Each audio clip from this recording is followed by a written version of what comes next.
Election Mariani সমষ্টিটো খেলাৰ কিবা হেৰি লৈছে নেকি? ইলেকশ্যন মানে মইতো এনে খেলিলোহেঁতেন মৰিয়নি সমষ্টিত, এনে খেলিবলৈ মন আছিলে, কিন্তু মই মানে নোৱাৰোঁ। এইকাৰণে নোৱাৰোঁ যে মই শিৱসাগৰবাসীয়ে মোক বহুত বিপদৰ সময়ত ইলেকশ্যনত জিকাইছিল। বিপদৰ সময়ত জিকাই খুব বেয়া টাইমত তেখেতসকলে মোক উদ্ধাৰ কৰিছিলে। আৰু মই যেতিয়ালৈকে শিৱসাগৰৰ মূল কামকেইটা শেষ কৰি থৈ আহিব নোৱাৰোঁ, কামকেইটা শেষ কৰিবলৈ মিনিমাম 10 বছৰমান লাগে এটা সমষ্টিত, মিনিমাম, তাতকৈ বেছিয়ে লাগে বাৰু। 10 বছৰৰ ভিতৰত যাতে মই শিৱসাগৰৰ গুৰুত্বপূৰ্ণ আটাইকেইটা কাম শেষ কৰি থৈ আহিব পাৰোঁ। আৰু এতিয়া অলপ অলপ প্ৰথমতে জেলৰ পৰা ওলাইছিলোঁহে, এতিয়াহে ৰাজনীতিটো শিকিছোঁ ভালকৈ, এতিয়াহে আকৌ চাৰিওফালে অসমৰ আমাৰ দলৰ গুৰুত্ব বৃদ্ধি পাইছে। এইবাৰ চৰকাৰৰ অংশীদাৰ হ'ব পাৰিম, গতিকে এইবাৰ শিৱসাগৰৰ আটাইকেইটা কাম কৰি থৈ আহিব পাৰিম। তেখেতসকলৰ শিৱসাগৰৰ সমষ্টিৰ আমাৰ ৰাইজৰ প্ৰত্যেকটো কাম নকৰাকৈ মূল কামকেইটা নকৰাকৈ মই তাৰ পৰা গুচি আহিলে শিৱসাগৰবাসীক বিশ্বাসঘাতকতা কৰা হ'ব। গতিকে মই মৰিয়নিত ইচ্ছা থকাৰ পাছতো মৰিয়নিত ইলেকশ্যন খেলিব নোৱাৰোঁ, কিন্তু খেলাৰ ইচ্ছা আছিলে, কাৰণ ঘৰটো মোৰ মৰিয়নি সমষ্টি। আৰু অটপালি আপোনাৰ ৰূপজ্যোতি কুৰ্মী, কিন্তু আমি আপোনালোকক নিশ্চয়তা প্ৰদান কৰিছোঁ যে এইবাৰ ৰূপজ্যোতি কুৰ্মীক আমি মৰিয়নিত হৰুৱাম।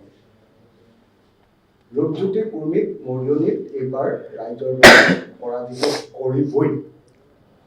তাৰ কাৰণে যি ব্যৱস্থা ল'ব লাগে তাৰ কাৰণে ব্যৱস্থা ল'ব। আৰু ৰূপজ্যোতি কুৰ্মীৰ নিচিনা উদণ্ড মানুহে আমাৰ গোটেই মৰিয়নি সমষ্টিৰ ৰাইজৰ যিটো সন্মান হানি কৰি পেলাইছে।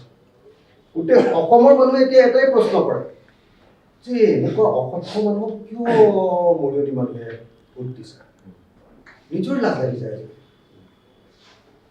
মই নিজে মৰিয়নি মানুহ, চাৰিওফালে আমাক অসমৰ মানুহে চাৰিওফালৰ পৰা ধৰিছে যে আপোনালোকে কিয় ভোট দিছে ইমান অসভ্য মানুহ এটা।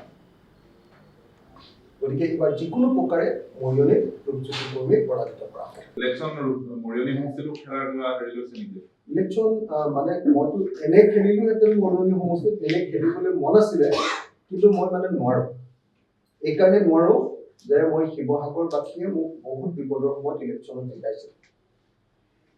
বিপদৰ সময়ত জিকাই খুব বেয়া টাইমত তেখেতসকলে মোক উদ্ধাৰ কৰিছিলে। আৰু মই যেতিয়ালৈকে শিৱসাগৰৰ মূল কামকেইটা শেষ কৰি থৈ আহিব নোৱাৰোঁ, কামকেইটা শেষ কৰিবলৈ মিনিমাম 10 বছৰমান লাগে এটা সমষ্টিত, মিনিমাম, তাতকৈ বেছিয়ে লাগে বাৰু। 10 বছৰৰ ভিতৰত যাতে মই শিৱসাগৰৰ গুৰুত্বপূৰ্ণ আটাইকেইটা কাম শেষ কৰি থৈ আহিব পাৰোঁ। আৰু এতিয়া অলপ অলপ প্ৰথমতে জেলৰ পৰা ওলাইছিলোঁহে, এতিয়াহে ৰাজনীতিটো শিকিছোঁ ভালকৈ, এতিয়াহে আকৌ চাৰিওফালে অসমৰ আমাৰ দলৰ গুৰুত্ব বৃদ্ধি পাইছে। এইবাৰ চৰকাৰৰ অংশীদাৰ হ'ব পাৰিম, গতিকে এইবাৰ শিৱসাগৰৰ আটাইকেইটা কাম কৰি থৈ আহিব পাৰিম। তেখেতসকলৰ শিৱসাগৰৰ সমষ্টিৰ আমাৰ ৰাইজৰ প্ৰত্যেকটো কাম নকৰাকৈ মূল কামকেইটা নকৰাকৈ মই তাৰ পৰা গুচি আহিলে শিৱসাগৰবাসীক বিশ্বাসঘাতকতা কৰা হ'ব। গতিকে মই মৰিয়নিত ইচ্ছা থকাৰ পাছতো মৰিয়নিত ইলেকশ্যন খেলিব নোৱাৰোঁ, কিন্তু খেলাৰ ইচ্ছা আছিলে, কাৰণ ঘৰটো মোৰ মৰিয়নি সমষ্টি। আৰু অটপালি আপোনাৰ ৰূপজ্যোতি কুৰ্মী, কিন্তু আমি আপোনালোকক নিশ্চয়তা প্ৰদান কৰিছোঁ যে এইবাৰ ৰূপজ্যোতি কুৰ্মীক আমি মৰিয়নিত হৰুৱাম। ৰূপজ্যোতি কুৰ্মীক মৰিয়নিত এইবাৰ ৰাইজৰ পৰাজিত কৰিবই। তাৰ কাৰণে যি ব্যৱস্থা ল'ব লাগে তাৰ কাৰণে ব্যৱস্থা ল'ব। আৰু ৰূপজ্যোতি কুৰ্মীৰ নিচিনা উদণ্ড মানুহে আমাৰ গোটেই মৰিয়নি সমষ্টিৰ ৰাইজৰ যিটো সন্মান হানি কৰি পেলাইছে। গোটেই অসমৰ মানুহে এতিয়া এটাই প্ৰশ্ন কৰে যে এনেকুৱা অসভ্য মানুহক কিয় মৰিয়নি মানুহে ভোট দিছে। নিজৰ লাজ লাগি যায়। মই নিজে মৰিয়নি মানুহ, চাৰিওফালে আমাক অসমৰ মানুহে চাৰিওফালৰ পৰা ধৰিছে যে আপোনালোকে কিয় ভোট দিছে ইমান অসভ্য মানুহ এটা। গতিকে এইবাৰ যিকোনো প্ৰকাৰে মৰিয়নিত ৰূপজ্যোতি কুৰ্মীক পৰাজিত